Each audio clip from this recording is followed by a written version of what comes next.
Hey fam, this is Hector Mirai, and you're listening to Faith and Fandom 180 on LTN Radio.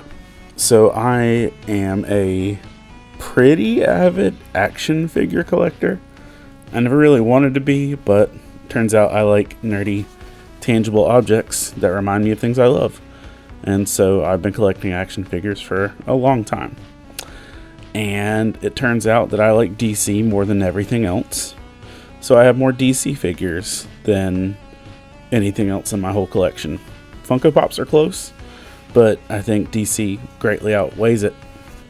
And I wanted to be moderately organized in it. So like I've got a couple shelves of Funko Pops, a whole shelf of Marvel, a whole shelf of anime, a whole shelf of Star Wars.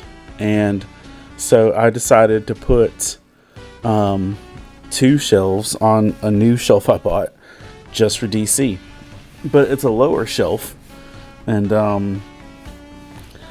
in that process, my favorite figures of my favorite character ended up being almost hidden. Like I had to squat to be able to see them.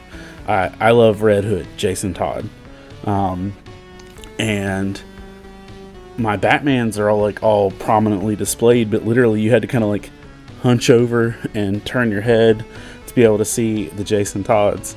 And I knew it would be a ton of work to have to rearrange everything, but I literally paid my 10-year-old $15 to rearrange 4 shelves of action figures because I got tired of not seeing the one that I actually loved.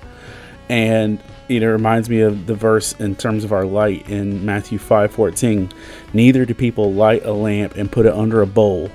Instead, they put it on a stand and it gives light to everyone in the house.